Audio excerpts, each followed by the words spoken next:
serait question, selon certaines informations, que Emmanuel Macron songerait à rétablir ou à instaurer, puisqu'il n'a jamais été vraiment instauré, l'idée du conseiller territorial. Donc vous avez tous les trois été ministres de Nicolas Sarkozy. Je suppose donc que vous êtes enthousiasmés par cette idée. Point d'interrogation. Vous voulez une réponse ou finalement Peut-être, vous voyez, dans un grand courage, je vais laisser les départements et les régions se prononcer, puisque c'est les premiers concernés. Je vais dire à Bruno Dive, mais il devrait le savoir, que une des raisons pour lesquelles j'ai quitté le gouvernement de François Fillon en novembre 2010, à ma demande, j'avais demandé au président de la République dès le mois de juillet, c'était justement à cause de l'instauration du conseiller territorial, à laquelle j'étais personnellement très hostile. Pour plusieurs raisons, mais je vais ne prendre que les raisons formelles. La première raison, c'est que dans nos assemblées communales, dans nos conseils municipaux, dans nos conseils régionaux, dans nos conseils départementaux, nous avons des tas de gens qui exercent toutes sortes de métiers. Des agriculteurs, des médecins, des pharmaciens, des fonctionnaires, des notaires, tous les métiers de la terre.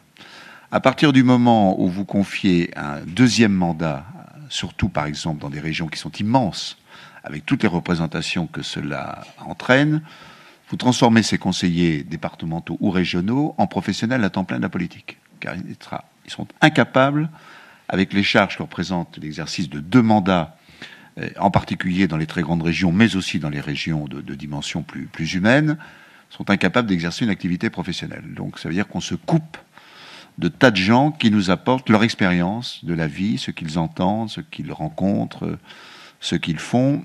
Et ça, c'est quelque chose pour moi qui transforme profondément la vie publique de notre pays, et dans un sens qui n'est pas exactement celui qu'ont indiqué les gens dans les grands débats, où ils souhaitent une classe politique, c'est un mot que je n'aime pas beaucoup, mais proche des gens et pas professionnalisée. Bon, première remarque. Deuxième remarque, vous imaginez la composition de la région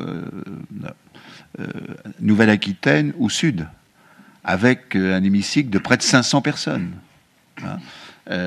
C'est une folie, et qui apparaîtra d'ailleurs aux yeux de nos concitoyens comme telle. Donc, pour ma part, mais c'est un avis, nous n'avons pas débattu au sein de l'ADF, puisque le canard enchaîné ne paraît que le mercredi matin.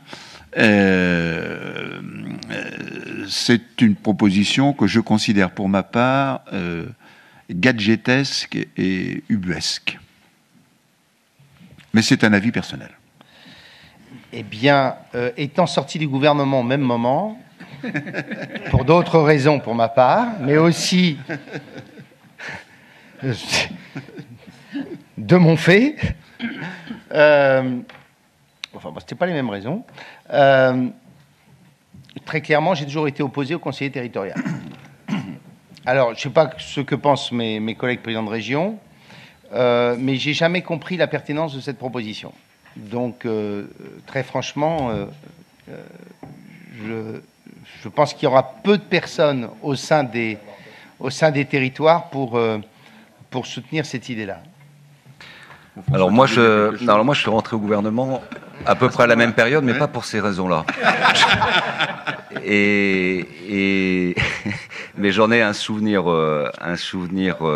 relativement fort, parce que le débat avait animé quand même les territoires et les avait un peu fracturés, puisque c'était en complément de la réforme de la taxe professionnelle qui avait aussi secoué très fortement les collectivités locales sur la base de leurs recettes.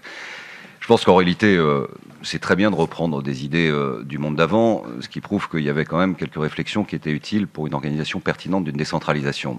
Mais les temps ont changé, et ils ont changé singulièrement sous la présidence Hollande, avec une année 2015 horribiliste pour les collectivités territoriales, qui ont mis en place des grandes régions de la taille d'un État, et une réflexion d'un papier calque, plus la loi NOTRe, plus la loi MAPTAM, plus et faire un papier calque quelques années plus tard, qui était à l'époque réfléchi sur des régions qui étaient au nombre de 22, et avec des départements 4, 5 en moyenne par région au grand maximum, ne peut absolument pas être restitué aujourd'hui.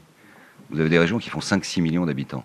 Donc c'était probablement une bonne idée à un instant T, si on considérait qu'il fallait donner un peu de la vélocité. Aujourd'hui, c'est certainement pas ce que nous demandons, c'est certainement pas de la décentralisation, et c'est probablement inadapté. Sauf Si l'intention du pouvoir est de rouvrir le jeu, mais alors là, c'est une autre aventure, sur le périmètre des grandes régions, sur les compétences des départements, sur l'avenir des intercommunalités, je ne conseillerais pas, mais je ne veux pas m'élever au-dessus d'une condition qui n'est pas la mienne, je ne conseillerais pas au pouvoir d'aller sur ce terrain-là.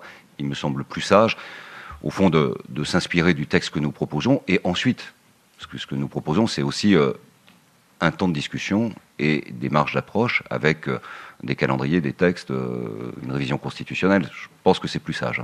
Je ne pense pas qu'il y ait une majorité aujourd'hui dans les territoires, mais surtout bien mesurer le décalage. Et cette année 2015, qui aura été une année qui aura en fait tout chamboulé. Et pour l'AMF, nous en parlerons au sein des instances si d'aventure cette idée était proposée, on ne veut plus de mécanos administratifs.